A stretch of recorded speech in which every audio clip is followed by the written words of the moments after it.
जय हिंद दोस्तों, welcome to our channel the Indian soul. और मेरा नाम है शुभो। और आज हम लोग एनसीईआरटी का क्लास 6 का जो सोशल साइंस का जो किताब है, उसी किताब का जो दूसरा चैप्टर है, यानी जियोग्राफी का जो दूसरा चैप्टर है, ओशंस एंड कॉन्टिनेंट्स, इसी चैप्टर को आज हम लोग इस वीडियो के अंदर पढ़ने वाले हैं। तो सबसे पहले इस चैप्टर के अंदर हम कौन सी टॉपिक के ऊपर पढ़ाई करेंगे, वो टॉपिक एक बार देख लेते हैं। तो पहला जो टॉपिक है वो है ओशंस और कॉन्टिनेंट्स। हम किसको ओशंस बोलेंगे, किसको कॉन्टिनेंट बोलेंगे। तो ओशंस और कॉन्टिनेंट का जो डेफिनेशन है उसके बारे में जानेंगे। फिर धरती के ऊपर ओशंस और कॉन्टिनेंट का डिस्ट्रीब्यूशन कितना है, कहाँ पे कितना ओशंस है, कितना कॉन्टिनेंट है, ये सारे चीज़ हम पहले टॉपिक में जानेंगे। उसके बाद जो दूसरा टॉपिक है वो है धरती के ऊपर ओशंस और कॉन्टिनेंट। ये जो ओशंस और कॉन्टिनेंट जो है, ये इसका इम्पैक्ट धरती के ऊपर जो लाइफ है उसके ऊपर कैसे इसका इम्पैक्ट आता है। तो धरती के ऊपर एनिमल्स मान लीजिए, आप पेड़ पौधे मान लीजिए, इंसानों का लाइफ मान लीजिए, तो इनके सारे के ऊपर ओशंस और कॉन्टिनेंट का जो इम्पैक्ट है उसी के ऊपर हम दूसरा टॉपिक डिस्कस करेंगे। तो सबसे पहले इस चैप्टर को जब शुरू करेंगे उससे पहले हम एक बार अगर स्पेस से धरती को देखें तो हमें क्या दिखाई पड़ेगा, उसी को एक बार देख लेते हैं। अगर हम लोग स्पेस से हमारे धरती को, पृथ्वी को देखें तो हमें 3 रंग दिखाई देगा। तो सबसे ज़्यादा जो रंग हमें दिखाई देगा धरती के ऊपर वो होगा नीला रंग। उसके बाद हम ब्राउन रंग का कुछ दिखाई देंगे हमें एरिया, और उसके बाद ये सफ़ेद रंग का कुछ पोर्शन हमें दिखाई देगा। तो ज़्यादातर हमें नीला रंग इसीलिए दिखाई देता है। तो ये जो नीला रंग है ये पानी का रंग है, यानी ओशंस का रंग है। ओशन के अंदर पानी होता है, यानी ओशंस का जो एरिया है वो ज़्यादातर हमें नीला रंग इसीलिए दिखाई देता है कि धरती के ऊपर ओशन का जो डिस्ट्रीब्यूशन है वो ज़्यादा है। धरती का 71% एरिया ओशंस है, यानी वाटर बॉडीज है। तो इसीलिए हमें ज़्यादातर ये नीला रंग ज़्यादा दिखाई देता है। अब ये ब्राउन कलर ये कॉन्टिनेंट का रंग है, यानी लैंड का रंग है। तो ब्राउन एरिया जो हमें दिखाई देता है धरती का, तो वो सारे एक तरीके का अब कॉन्टिनेंट मान लीजिए। और बाकी बचा ये वाइट रंग, ये सादा रंग, ये क्लाउड का है। ओशन के ऊपर ये क्लाउड फॉर्म होता है, बाद में यही क्लाउड कॉन्टिनेंट के ऊपर जाके रेनफॉल यानी बारिश करवाता है। तो उसी बारिश के अंदर जो पानी रहता है उसी पानी से धरती के ऊपर यानी लैंड के ऊपर, कॉन्टिनेंट के ऊपर एग्रीकल्चर का काम होता है। और बाकी इंसान की और जानवर की ज़रूरत के लिए जो पानी ज़रूरत पड़ता है वो सारे पानी का डिमांड यही रेनफॉल फुलफिल करता है। तो बेसिक इन्फॉर्मेशन हम लोग देख लिए कि स्पेस से हमें धरती को अगर हम देखें तो हमें क्या क्या दिखाई पड़ता है। तो अब हम चलेंगे चैप्टर के अंदर। तो चैप्टर के अंदर हमें क्या दिखाई पड़ेगा, तो चैप्टर के अंदर हम पहले धरती जो है, हमारा जो अर्थ का जो सरफेस है, ये 2 हिस्सों में डिवाइडेड है। एक हो गया लैंड, दूसरा हो गया वाटर। तो ये जो लैंड का जो मास है, अगर ये लैंड मास बहुत बड़ा होता है, एक साथ बहुत एरिया एक लैंड के ऊपर आता है, तो उसको हम कॉन्टिनेंट बोलेंगे। और ये जो वाटर बॉडीज़ है, वाटर बॉडीज बहुत तरीके का होता है, जैसे कि ओशंस, सी, गल्फ, बे, फिर रिवर्स, ये सारे लेक्स, ये सारे वाटर बॉडीज़ के अंदर आता है। लेकिन जो सबसे बड़ा वाटर बॉडीज़ होते हैं उसको हम एक साथ, बहुत सारा पानी एक जगह पे रहता है, तो उसको हम तब ओशंस बोलते हैं। तो कॉन्टिनेंट और ओशंस का जो डेफिनेशन है वो समझ में आ गया कि अगर लैंड मास बहुत बड़ा है, एक साथ बहुत ज़्यादा लैंड मास एक साथ है, तो उसको हम कॉन्टिनेंट बोलेंगे। अगर एक साथ बहुत ज़्यादा पानी, बहुत ज़्यादा वाटर बॉडी एक साथ है, तो उसको हम ओशंस बोलेंगे। तो अब हम थोड़ा सा मैप में देखेंगे ये ओशंस और कॉन्टिनेंट का जो डिस्ट्रीब्यूशन है धरती के ऊपर कैसा है। तो पहले हमें ये देखना है कि लैंड जो है, लैंड के अंदर कॉन्टिनेंट आता है, यानी महादेश आता है। कॉन्टिनेंट के अंदर बहुत सारे छोटे छोटे देश आते हैं। और वाटर बॉडीज कितने टाइप का होता है, तो हम थोड़ी देर पहले ही बोले, ocean, seas, river, lakes etcetera. अब हम मैप में देखेंगे कि ये जो वाटर बॉडीज़ यानी ओशंस और जो कॉन्टिनेंट है, इसका धरती के ऊपर डिस्ट्रीब्यूशन कैसा है। तो अगर हम पहले ओशन का देखें तो टोटल हमें 5 ओशंस दिखाई देता है धरती के ऊपर। तो पहला क्या है, पहला है पैसिफिक ओशन यानी प्रशांत महासागर। तो पैसिफिक ओशन हमें 2 जगह पे दिखाई दे रहा है, लेकिन ये धरती राउंड है, इसीलिए इसको जोड़ देंगे तो एक ही बनेगा पैसिफिक ओशन यानी प्रशांत महासागर। उसके बाद अटलांटिक ओशन दूसरा, तीसरा आ गया इंडियन ओशन, ये वाला एरिया इंडियन ओशंस का है, जो कि इंडिया के नाम से ही बना है। और ये ऊपर का हिस्सा हो गया आर्टिक ओशन, ये वाला हिस्सा, ये अटलांटिक ओशन का हिस्सा हो गया, और नीचे साउदर्न ओशन का हिस्सा हो गया। ये टोटल 5 ओशन है, ये टोटल 5 ओशन है धरती के ऊपर। और अब कॉन्टिनेंट यानी महादेश, महादेश कितना है? महादेश टोटल 7 है। क्या क्या है? एक हो गया एशिया महादेश, दूसरा हो गया यूरोप, तीसरा हो गया अफ्रीका महादेश, चौथा हो गया नॉर्थ अमेरिका, पांचवा हो गया साउथ अमेरिका, छठा हो गया ओशिनिया यानी ऑस्ट्रेलिया और न्यूजीलैंड जिस महादेश में है, और बाकी छोटे छोटे बहुत सारे कंट्रीज हैं, और सातवां हो गया ये अंटार्कटिक महादेश। ये टोटल 7 महादेश यानी 7 कॉन्टिनेंट और 5 ओशंस आपको हमारे धरती के ऊपर देखने को मिलेगा। क्योंकि ये सब लार्ज वाटर बॉडीज़ है, इसीलिए इसको ओशन बोला जाता है। ये सब एक साथ बहुत सारा पानी एक जगह पे है, इसीलिए इसको ओशन बोला जाता है। और ये जो लैंड मास है एक साथ है, बहुत बड़ा बड़ा लैंड मास एक साथ है, तो इसी को इसीलिए कॉन्टिनेंट बोला जाता है। तो धरती के ऊपर ओशियंस और कॉन्टिनेंट का डिस्ट्रीब्यूशन क्या है ये हमें समझ में आ गया। तो हम शुरू करेंगे ओशन से, वाटर से यानी हाइड्रोस्फीयर से, पानी से। तो सबसे पहले हमें ये इन्फॉर्मेशन हमने दिमाग में बैठा लेना चाहिए कि धरती के ऊपर ज़्यादातर हिस्सा पानी का है, यानी 71% एरिया अर्थ सरफेस के ऊपर वाटर से कवर है। इसी को हम हाइड्रोस्फीयर भी बोलते हैं। और इसके अंदर टोटल 5 ओशंस आता है, वो तो हम नाम पहले ही देख लिया, Pacific, Atlantic, Indian, southern ocean और 5वां आर्टिक ओशन। तो ये सारी चीज़ हो गया आपका ओशंस के बारे में। अब हम देखेंगे ये ओशंस छोड़ के, ये जो हम वाटर बॉडी बोल रहे हैं, तो इसके अंदर सिर्फ ओशन आता है ऐसा नहीं है। इसके ओशन को छोड़ के भी सीज आता है, रिवर्स आता है, लेक्स आता है, ग्लेशियर आता है, अंडरग्राउंड वाटर आता है, water vapour in the atmosphere. Atmosphere के अंदर जो वाटर वेपर्स रहते हैं वो भी वाटर बॉडी कहलाता है, वाटर बॉडी के अंदर आता है। तो ये सारी चीज़ हमारे वाटर बॉडी के अंदर आता है। अब हमें 3 वर्ड का हमें डेफिनेशन और उसका जो डिफरेंशिएशन है उसको समझनी है। वो क्या है? सी, गल्फ, बे और उसके साथ ओशन। ओशन के बारे में तो हमने मैप में देख ही लिया, ये सारे बड़े वाले जो हिस्से हैं पानी का, ये सारे ओशन से। अब हम ये डिफरेंशिएट करेंगे कि सी किसको बोलेंगे, ओशन गल्फ किसको बोलेंगे और बे किसको बोलेंगे। तो देखिए, सी मान लीजिए एक तरीके का ओशन का ही एक्सटेंशन होता है जो तीनों ओर से लैंड से घिरा हुआ रहता है। मान लीजिए ये हो गया इंडियन ओशन, तो इसी का एक एक्सटेंशन है जो भारत की जो साउदर्न जो कोस्ट लाइन है उसके एकदम वेस्ट में है, भारत की वेस्ट में है। ये जो है इसको हम अरेबियन सी बोलते हैं। इसको सी इसीलिए बोलते हैं, ये ओशन का ही एक्सटेंशन है। उसके बाद हम अगर भारत के ईस्टर्न साइड में देखें, यहाँ पे हम बे ऑफ बंगाल बोलते हैं। बंगोपसागर जो इसको बोलते हैं उसको बे बोलते हैं, बे ऑफ बंगाल। बे इसीलिए बोलते हैं कि ये बे का जो मुंह होता है, मतलब जो एंट्री पॉइंट होता है वो सी से बहुत छोटा होता है, मतलब कॉन्स्ट्रिक्टेड होता है।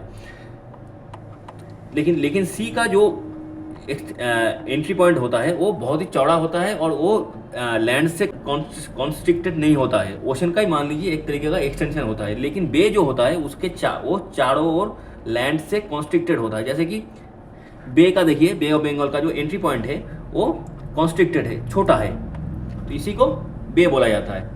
अब गल्फ किसको बोलेंगे? गल्फ मतलब बहुत ही छोटा वाला हिस्सा, नैरो एरिया जो चारों ओर लैंड से घिरा हुआ रहता है और उसका एंट्री पॉइंट ओशन बे से भी बहुत छोटा, बहुत ही नैरो होता है, बहुत ही पतला एंट्री पॉइंट होता है। तो जैसे कि यहाँ पे हमारे गल्फ ऑफ कच्छ है, तो हमें यही है कि जो सी है वो ओशन का एक एक्सटेंशन है, जो बे है वो उसका जो एंट्री पॉइंट है वो सी से छोटा होता है, चारों ओर लैंड से घिरा हुआ रहता है।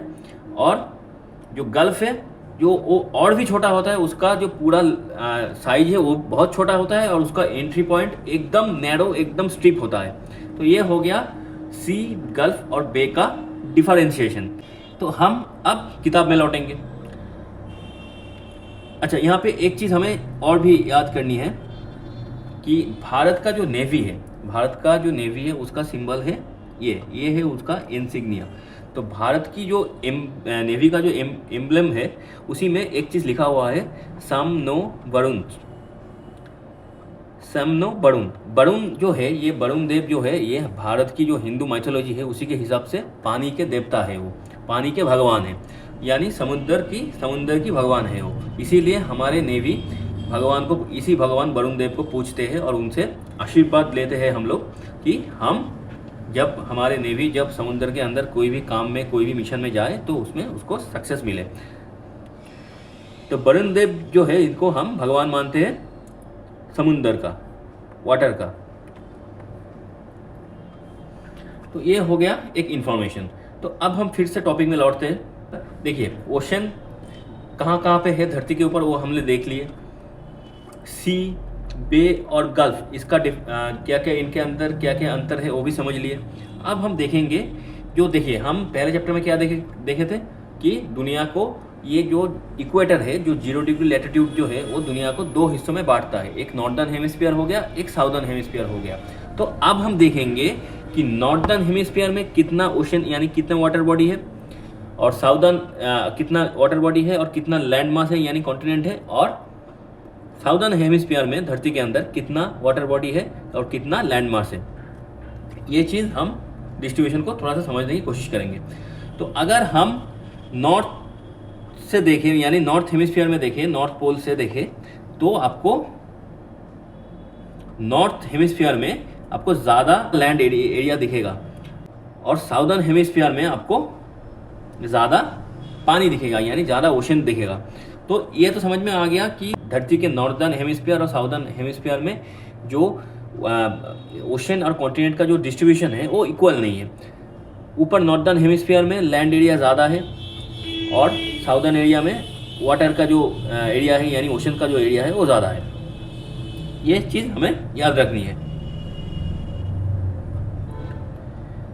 अब हम आते हैं ओशन लाइफ के ऊपर।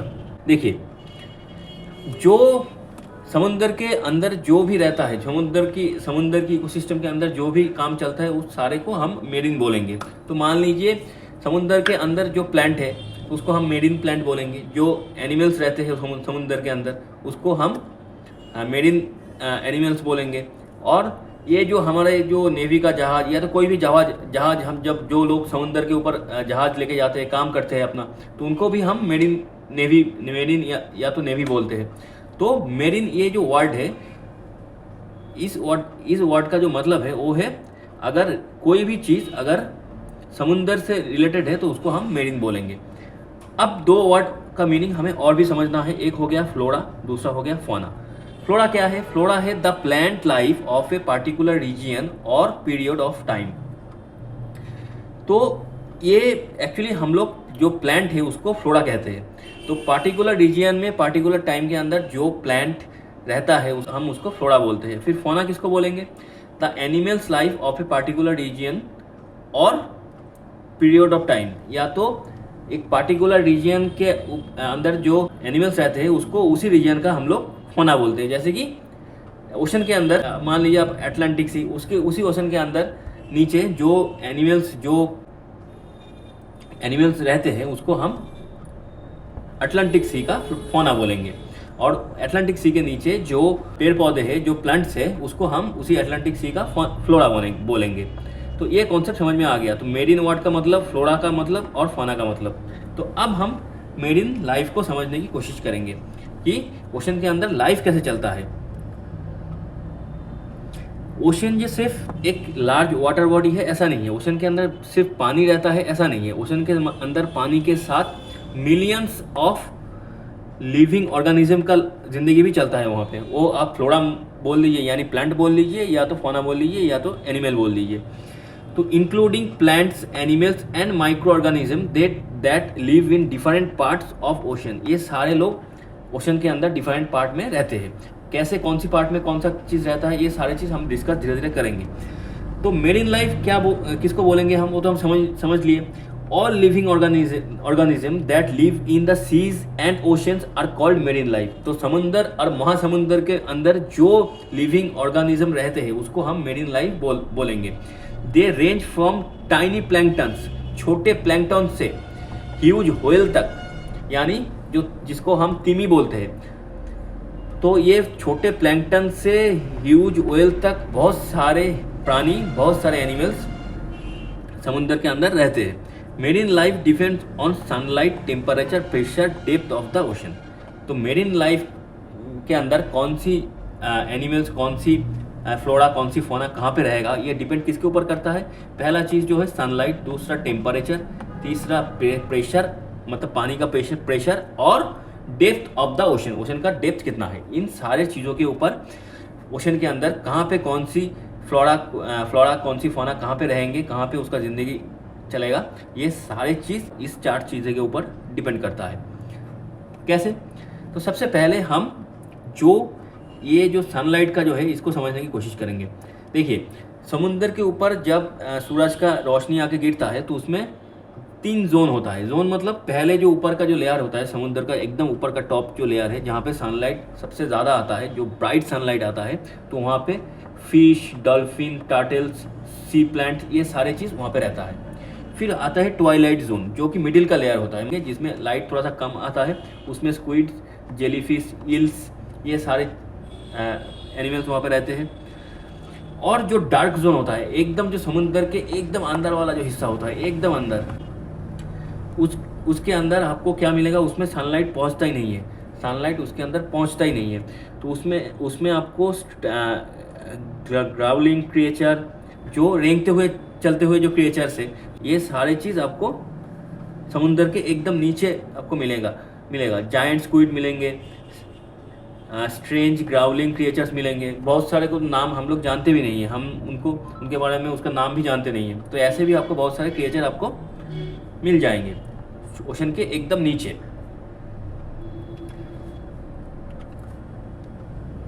अब आते हैं type of oceans life. Oceans life का टाइप कितने, मतलब कौन सी, कैसे कितने फ्लोरा, कितने टाइप का फ्लोरा ओशन में आपको नॉर्मली मिल जाएगा, कितने फौना मिल जाएंगे, तो ये सारी चीज़ हमें एक बार देखना है। तो टाइप ऑफ ओशन लाइफ, तो पहला है प्लांट और उसके साथ ही एल्गी आता है।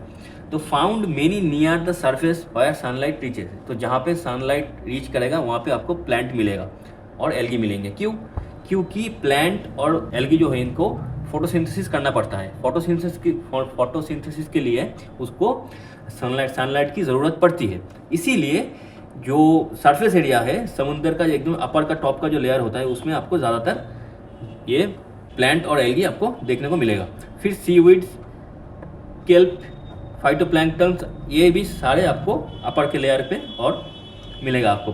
फिर they produce most of the world's oxygen and are the base of the ocean food chain. तो यही सारे प्लांट और एल्गी धरती का most of the oxygen produce करता है, क्योंकि फोटोसिंथेसिस करता है। फोटोसिंथेसिस करते हुए इन्होंने ऑक्सीजन, ये लोग बनाते हैं, ऑक्सीजन को बना के रिलीज करते हैं एटमॉस्फेयर में। तो इसीलिए ओशन को धरती का लांग भी बोला जाता है। फिर आते हैं एनिमल्स के अंदर फिश के अंदर टूना, सार्डिन्स, शार्क, बहुत सारे ओशनिक फिश आपको देखने को मिलेगा। फिर मैमल्स के अंदर कौन कौन रहता है? व्हेल्स रहता है, डॉल्फिन्स रहते हैं, सील्स रहते हैं, ये सारे मैमल्स के अंदर आते हैं।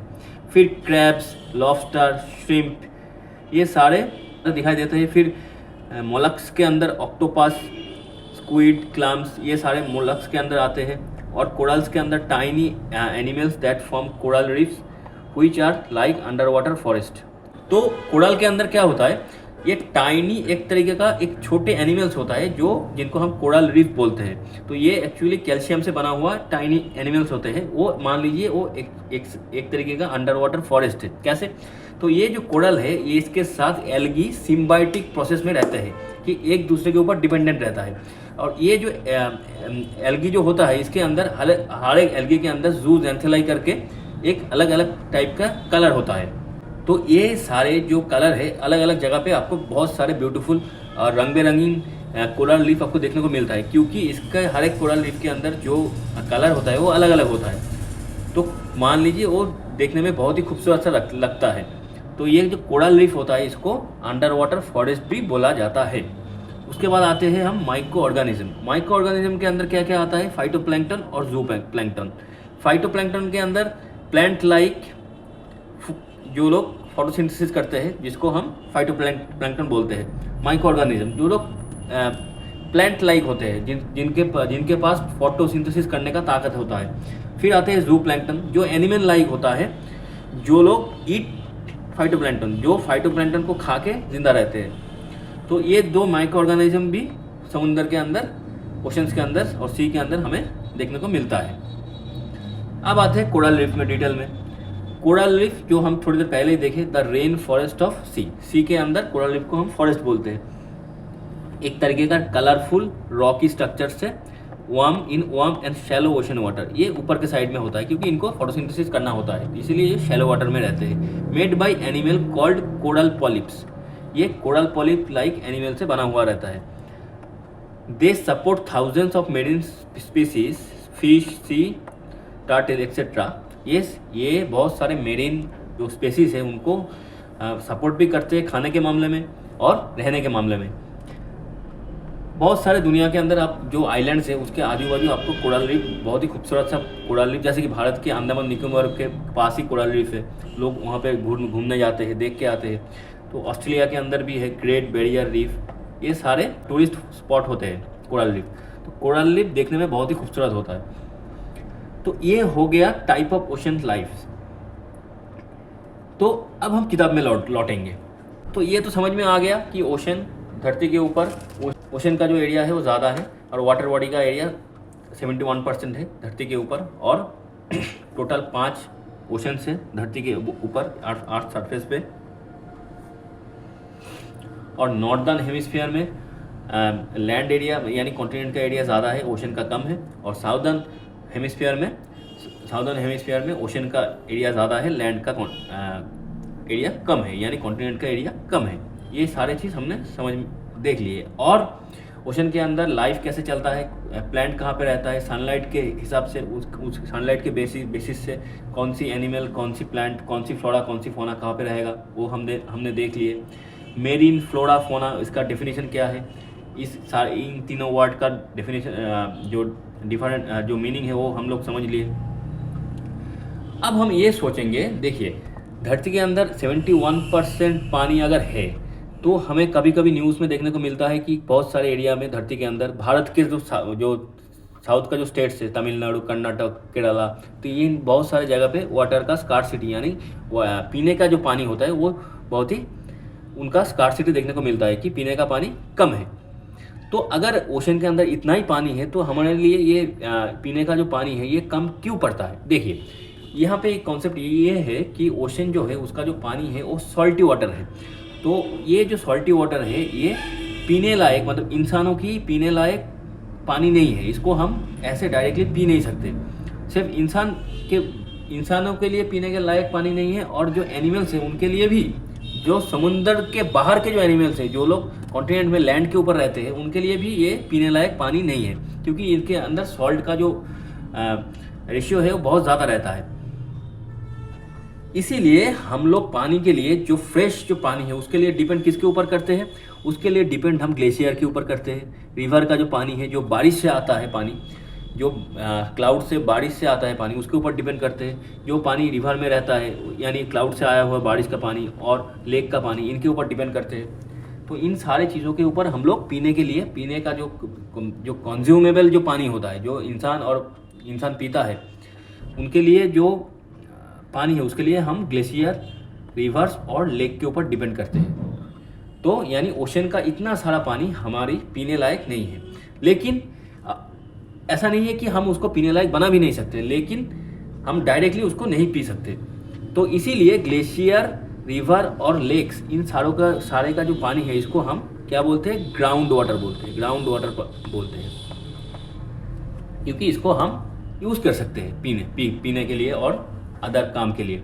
अच्छा, अब समुद्र का पानी क्या हम एकदम यूज़ नहीं कर सकते, वो भी कर सकते हैं। देखिए बहुत सारे देश ने आज के टाइम में, जिनके पास वाटर की, पीने का जो वाटर है उसका कमी है, उन सारे देशों ने क्या किया, उन्होंने एक टेक्नोलॉजी बनाया। जैसे कि इजराइल ने बनाया, उन्होंने क्या किया, उन्होंने समुद्र का जो पानी है उसको रिफाइन करके उसके अंदर से सॉल्ट को निकाल के उसको पीने लायक बना देता है। उसके लिए अलग टेक्नोलॉजी है, उसको बनाया, उसके लिए अलग प्लांट है, अलग मशीनरी यूज़ होता है।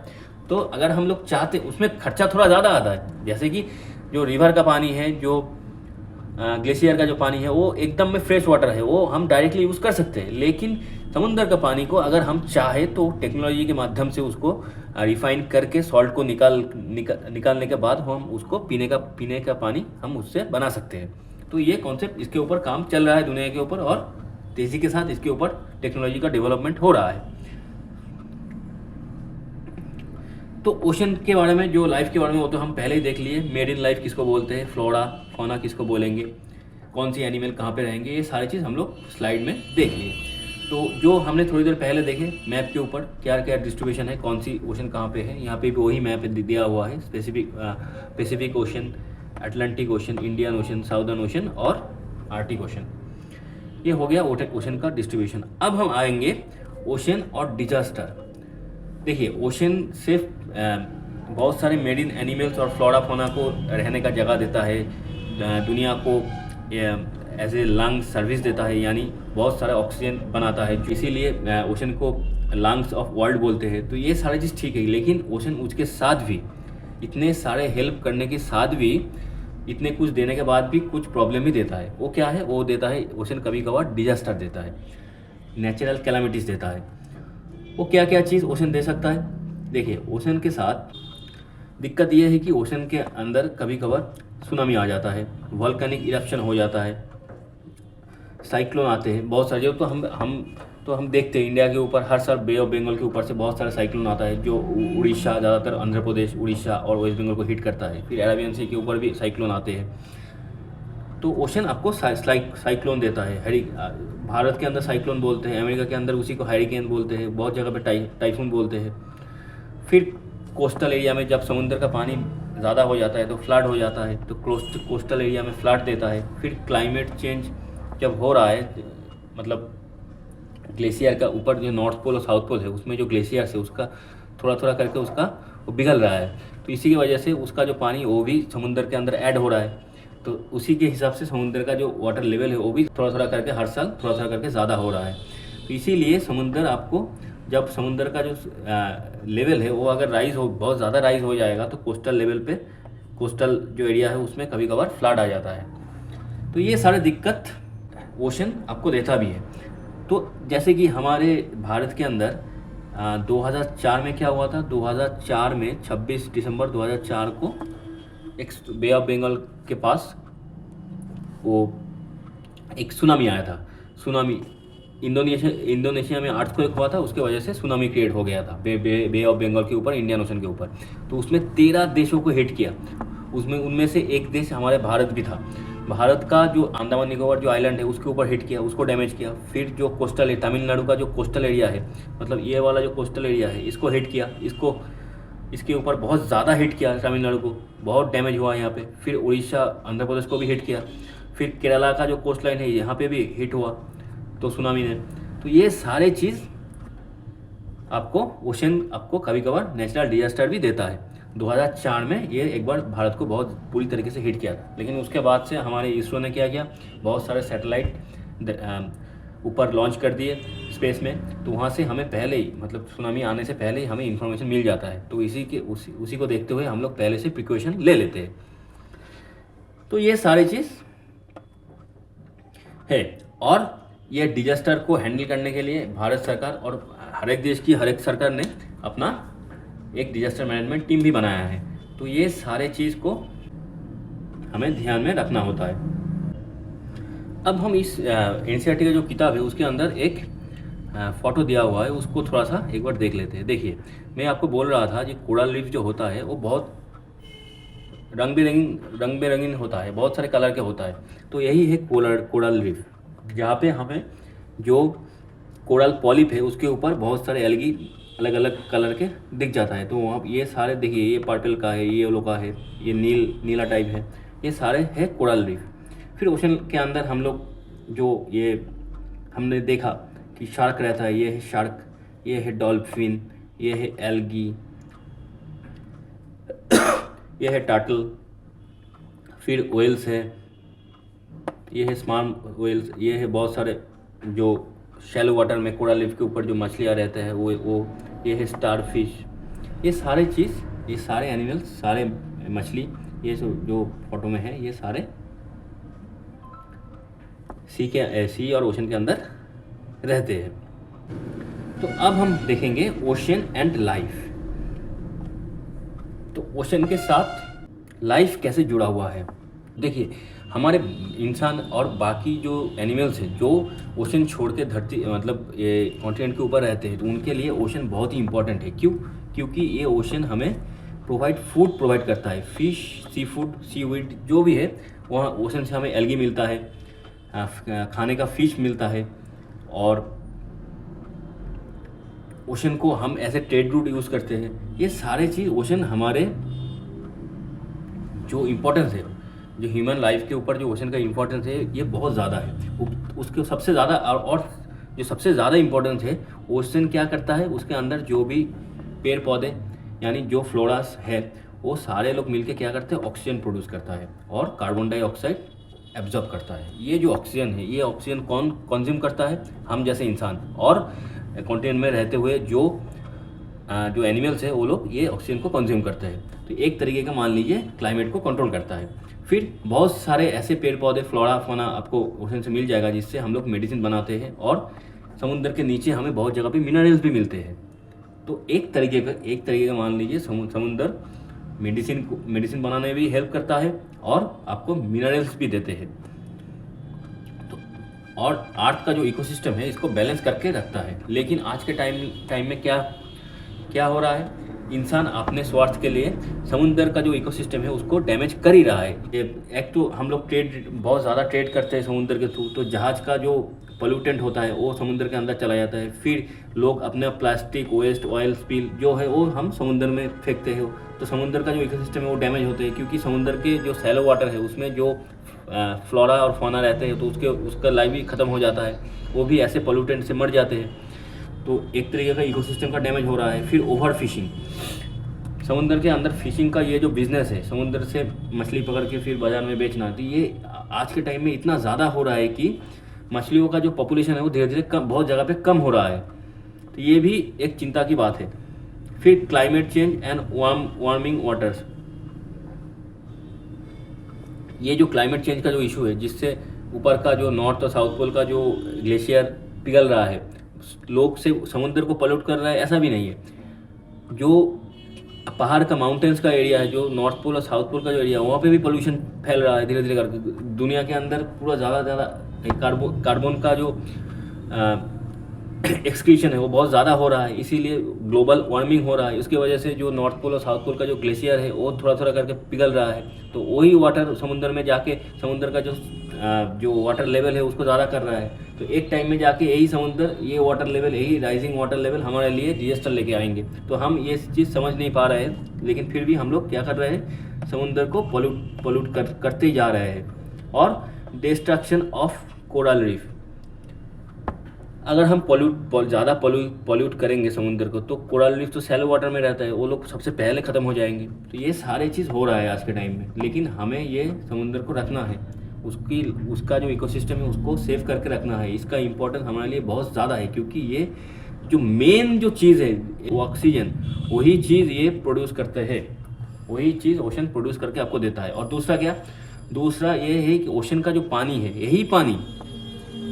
ओशन का जो ये पानी है, यही पानी गर्मी के टाइम में वेपर होकर ऊपर जाके क्लाउड फॉर्म होता है। उसी क्लाउड के अंदर जो पानी है, वही पानी कॉन्टिनेंट के ऊपर आके रेनफॉल के आकार में यानी बारिश के आकार में गिरता है, और उसी पानी को यूज़ करके हम लोग खेती बाड़ी करते हैं। तो एक तरीके का जो एग्रीकल्चरल प्रोडक्ट हम लोग प्रोड्यूस करते हैं, उसके पीछे भी कहीं ना कहीं समुद्र का एक हाथ है। तो ये सारी चीज़ को देखते हुए हमें समुद्र को प्रिजर्व करना बहुत ही ज़रूरी हो जाता है। और यूनाइटेड नेशन ने क्या किया, ये इन्फॉर्मेशन भी हमें दिमाग में रखनी है। यूनाइटेड नेशन ने जून 8 को वर्ल्ड ओशन डे करके उसको डिनोट कर दिया है कि हर साल जून 8 को हम वर्ल्ड ओशन डे बनाएंगे। इसमें हम लोगों को ओशन के बारे में अवेयर करेंगे, ओशन का जो मेरीन लाइफ है वो कितना इम्पोर्टेंट है हमारे लिए। इन सारे चीज़ों को लेकर लोगों के बीच में अवेयरनेस फैलानी है। ये सारे चीज़ हमारे जो यूनाइटेड नेशंस हैं उन्होंने 8 जून को वर्ल्ड ओशन डे डिक्लेयर करके रखा है। तो आज के टाइम में लोग जो मिलियंस टन्स ऑफ प्लास्टिक समुद्र में फेंकते हैं, फिर जिसके वजह से जो मेरीन लाइफ है वो चोक हो रहा है, और ये जो समुद्र के अंदर जो पोल्यूटेंट धीरे धीरे करके फैल रहा है, ऊपर से ओवर फिशिंग हो रहा है, ये सारे जो प्रॉब्लम है, जो समुद्र का जो मेरीन लाइफ है उसको डिक्लाइन कर रहा है धीरे धीरे, जो आखिर में जाके हमें इंसानों को ही हिट करेगा। तो इसके बारे में लोगों के बीच में अवेयरनेस फैलाने के लिए यूनाइटेड नेशन ने क्या किया, 8 जून को वर्ल्ड ओशन डे डिक्लेयर कर दिया है।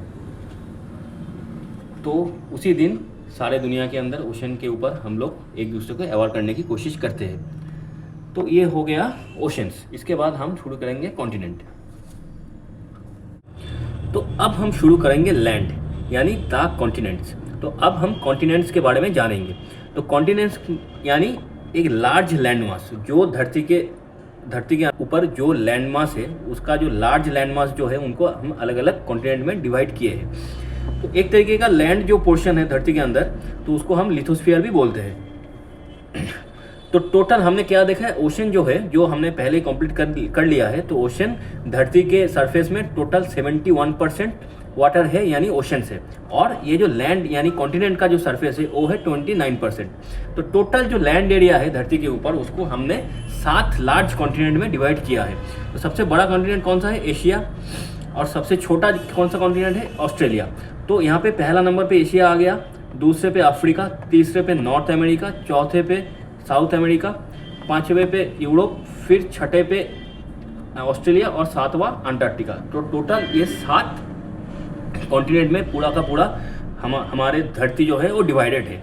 और सबसे बड़ा जो कॉन्टिनेंट है वो है एशिया, और सबसे छोटा है ऑस्ट्रेलिया, यानी ओशानिया। तो अब यही मैप पे हम कॉन्टिनेंट को देखेंगे। ये सारे तो जो नीला वाला जो हिस्सा है, ये सारे ओशंस हो गया, Pacific ocean, Atlantic ocean, southern ocean, Indian ocean, फिर ऊपर आर्टिक ओशन। और ये हो गया, इतना हो गया, ये हो गया यूरोप, ये हो गया एशिया, ये अफ्रीका, ये ऑस्ट्रेलिया एंड ओशिनिया, फिर ये नॉर्थ अमेरिका और ये साउथ अमेरिका। टोटल ये 7 कॉन्टिनेंट है दुनिया के अंदर। अब हम किताब में लौटते हैं। किताब में भी वही कॉन्टिनेंट के बारे में 7 कॉन्टिनेंट है, उसी के बारे में लिखा गया है कि टोटल 7 कॉन्टिनेंट है और 29% एरिया अर्थ सरफेस का, जो कि लैंड मास है, जो कि कॉन्टिनेंट के 7 कॉन्टिनेंट के अंदर डिवाइडेड है।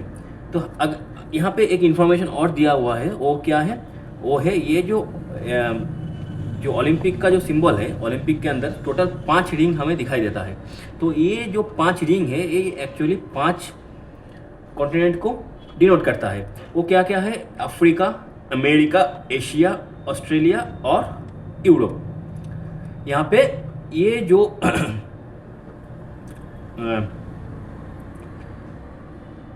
यहाँ पे नॉर्थ अमेरिका और साउथ अमेरिका को हम अलग से बोलते हैं कॉन्टिनेंट।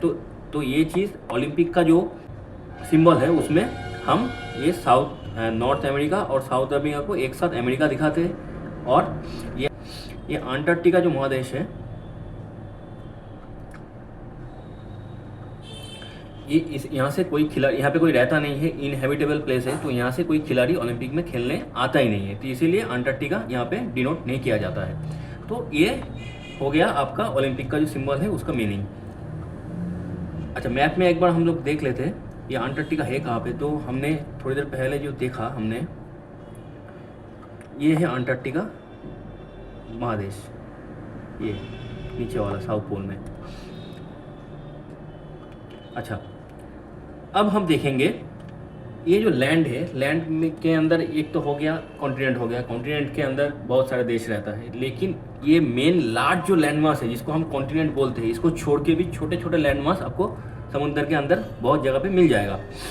तो इसको हम लोग क्या बोलते हैं, इसको हम आइलैंड बोलते हैं, इसको हम आइलैंड बोलते हैं।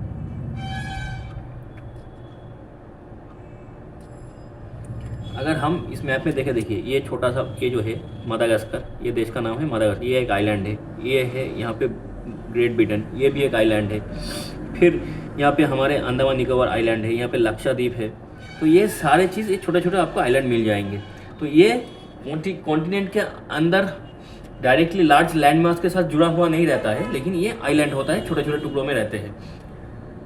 तो इस आइलैंड के बारे में अब थोड़ी सी हमें जाननी होगी। तो आइलैंड क्या है? An island is a piece of land surrounded by water all the side. तो आइलैंड जो है उसके चारों ओर से ये वाटर बॉडी से घिरा हुआ रहता है, यानी ओशन या तो सी से घिरा हुआ रहता है। It is smaller than a continent and can be found in seas, ocean, lakes और रिवर्स। जो मैंने बोला, रिवर के अंदर भी आपको आइलैंड मिलेगा। हमारे आसाम के अंदर जो ब्रह्मपुत्र नदी है उसके बीच में ही एक बड़ा सा आइलैंड है, माजुली आइलैंड जिसको बोला जाता है। तो वो भी एक आइलैंड है, लेकिन वो रिवर के बीच में है। वो ऐसा नहीं है सी और ओशन के बीच में ही आपको आइलैंड मिलेगा, ऐसा नहीं है। आइलैंड आपको रिवर के बीच में भी मिल सकता है। तो अब हम आइलैंड की टाइप को देखेंगे, कितने टाइप का होता है। एक हो गया कॉन्टिनेंटल आइलैंड, जो कि part of the continent itself. ये कैसे होता है, देखिए कभी कभार होता है कि कॉन्टिनेंट का बहुत सारा हिस्सा पानी के अंदर डूब जाता है और छोटा सा हिस्सा ऊपर पानी के ऊपर रहता है, जिसको हम कॉन्टिनेंटल आइलैंड बोलते हैं। जैसे कि हमारे ग्रेट ब्रिटेन, अंडमान निकोबार, ये सारे कॉन्टिनेंटल आइलैंड है, जो कि part of a continental shelf separated from main land by water. ये हो गया कॉन्टिनेंटल आइलैंड का कॉन्सेप्ट। फिर ओशनिक आइलैंड, ये क्या है, formed in middle of the ocean often due to volcanic activity. कभी कभार होता है कि ओशन के बीच में वॉल्केनिक एक्टिविटी के चलते हुए जो मैग्मा है वो ओशन के सरफेस के नीचे जमते हुए धीरे धीरे करके इंक्रीमेंट होते होते उनका वो समुद्र का जो पानी का सतह है उसके ऊपर आ जाता है, तब उसको ओशनिक आइलैंड बोला जाता है। फिर हो गया तीसरा हो गया coral island, made of tiny marine organism called coral that build reef. जो कोरल रीफ से बना हुआ जो आइलैंड रहता है उसको हम कोरल आइलैंड बोलते हैं, जो मालदीव में दिखा जाता है। और हमारे लक्षद्वीप जो है और अंडमान निकोबार में भी आपको कोरल मिल जाएगा, कोरल रीफ मिल जाएगा अंडमान निकोबार में, और कोरल आइलैंड जो है वो हमारे लक्षद्वीप में आपको मिलेगा। और चौथा टाइप क्या है, आर्टिफिशियल आइलैंड, जो मैन मेड आइलैंड है। जैसे कि मान लीजिए जो दुबई के अंदर जो प्लाम जुमेरा है, जो समुद्र के बीच में बना हुआ एक बहुत ही महंगा जगह है जो इंसानों ने बनाया है। उसमें बहुत जो अमीर लोग हैं वो अपना घर बनाते हैं, घर खरीदते हैं, फ्लैट बनाते हैं, तो वो है मैन मेड आइलैंड। जिसको एक उसका एग्जांपल क्या है, दुबई में है प्लाम जुमेरा, जापान में है कांसाई एयरपोर्ट जो आइलैंड है जो है वो भी एक मैन मेड आइलैंड है। तो अब हम देखेंगे इम्पोर्टेंस ऑफ आइलैंड्स। तो आइलैंड जो होता है, जैसे कि आपको इक्वेटर जो है देश है, जो लैटिन अमेरिका में आपको एक देश मिल जाएगा, साउथ अमेरिका में, जो उसका नाम है इक्वेटर, उसका एक आइलैंड है गैलापागोस आइलैंड। तो आइलैंड में ज़्यादातर क्या होता है, बहुत सारे यूनिक प्लांट, एनिमल्स और कल्चर आपको देखने को मिलता है। तो वो जो गैलापागोस आइलैंड है वहाँ पे बहुत सारे यूनिक आपको जीव जंतु वहाँ पे मिल जाएगा, आपको देखने को मिलता है। और एक अफ्रीका के एकदम पास में यहाँ पे एक आइलैंड है सकोट्रा आइलैंड करके, यहाँ पे भी बहुत सारे यूनिक पेड़ पौधे आपको देखने को मिलता है। तो ये सारे जो चीज़ होता है जो आइलैंड आपको प्रोवाइड करता है कि बहुत ही यूनिक प्लांट जो दुनिया में और जगह पे आपको देखने को नहीं मिलेगा, सिर्फ कुछ स्पेसिफिक आइलैंड में आपको देखने को मिलेगा। और टूरिस्ट अट्रैक्शन भी होता है, जैसे कि मालदीव जो देश है वो खुद ही एक आइलैंड कंट्री है, तो वहाँ पे टूरिस्ट समुद्र को देखने के लिए टूरिस्ट अट्रैक्शन बहुत ज़्यादा होता है। खूबसूरत बीच होता है, कोरल रीफ देखने के लिए लोग जाते हैं। फिर नेवल एंड ट्रेड रूट होता है, नेवल और ट्रेड रूट के लिए बहुत इंपॉर्टेंट होता है ये आइलैंड, क्योंकि जब एक देश से जहाज़ निकलता है उसको ट्रांजिट में रिफ्यूलिंग करने के लिए, खाना पीना लेने के लिए कहीं ना कहीं रुकना पड़ता है। तो बीच में जब लंबा समुद्र का रास्ता पड़ता है तो बीच में उसी समुद्र के बीच में जो आइलैंड होता है उसमें वो अपना ट्रांजिशन टाइम स्पेंड कर सकता है, वहाँ पर रुक के अपना काम कर सकता है। तो ये जो नेवल और ट्रेड रूट जो है इसके लिए भी आइलैंड बहुत ही इंपॉर्टेंट है। तो आज का चैप्टर में यही सारे कॉन्सेप्ट था। पहले ओशन के बारे में हमने जाना, फिर कॉन्टिनेंट के बारे में जाना, फिर आइलैंड के बारे में जाना। तो आज का ये जो चैप्टर है वो यहीं पे ही ख़त्म होता है। अगर आप लोगों की हमारी ये कोशिश, हमारे कंटेंट, हमारे वीडियो अगर आप लोगों को अच्छे लगे तो इस चैनल को आप लोग सब्सक्राइब कर दीजिएगा और बेल बटन को प्रेस कर दीजिएगा, और जितना हो सके इस वीडियो को आप लोग शेयर कीजिए, लाइक कीजिए। और आज के लिए इतना ही। थैंक यू, गुड बाय, जय हिंद।